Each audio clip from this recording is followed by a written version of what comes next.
Take it from Fly-Carpin. Today we are going to tie the Sculpin helmet bunny, which is a very good Lake Michigan carp fly. I did really good on it this year. Here's the materials list, and here's a picture of my 34.5 pound carp I caught there this year on this fly. I'm going to start with a Tiemco 760 SP, which has a really nice gape and a really sharp point.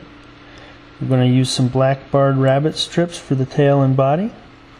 And let's start with the tail. We're going to cut the length of the rabbit, roughly the hook shank in length. And we're going to pop that tail on about 1/8 of an inch from the end over the hook point and past the barb. You can debarb this if you want, it's up to you. Doesn't hurt my feelings either way. Okay, and you can see that we're going to keep the leather away from the hook, facing away from the hook point.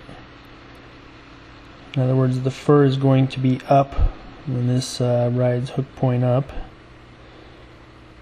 And you're going to go and latch that down. If you start with 2 soft wraps and then get sequentially harder, it won't spin as much. Then we're going to use a bullnose clamp that you can get from an office supply store to capture the leather from about 3 to 4 inches of the remaining strip.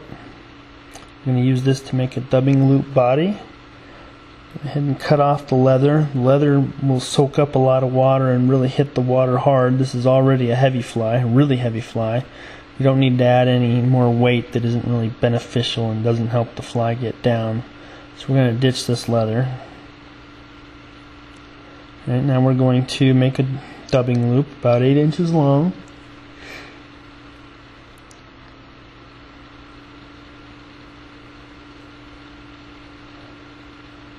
And we are going to capture this the hair in that dubbing loop. I'm going to work it out so that it's just barely captured. That way the hair is as long as we can manage with this method. And we're going to go ahead and manually spin this loop. And we're going to spin it pretty good, make sure this hair is really tightly wound into the loop and held on. I'm going to wrap it around the end of my finger. Rough it up a little bit, make sure it's nice and fluffy. We like fluffy. Now we're going to palmer the body with this dubbing loop, fur dubbing loop. And each time we go around, we're going to kind of sweep it back so that it doesn't overwrap itself.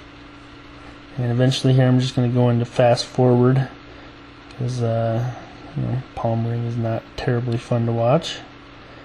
Alright, go ahead and get it all the way to the front, latch it down. We're going to use some crazy glue to attach some small Sculpin helmets in olive. Okay, and try it out. You can see it's really loose fit there. We need to build up the head. I'm going to do this in fast forward again because this is like watching the grass grow. Alright, try it again. Still a little loose. And once you get the hang of this, you'll know how big to make the head in one trial. Try it again. And it looks like it's about right, so I'm going to whip finish. Whip finish does not have to be nice because we're going to super glue the snot out of this head right now. Very liberally we're going to apply some super glue and then work the head on. I've made the head underneath it pretty big, so I really have to force it on. That keeps it on there pretty good. And we're going to take a little dab of super glue in each eye hole and kind of finagle on some eyes on each side. Probably going to get some super glue on your fingers at this point. And it's just the way of the world. Alright, fly looks pretty good. Clean it up a little bit. Take a little look.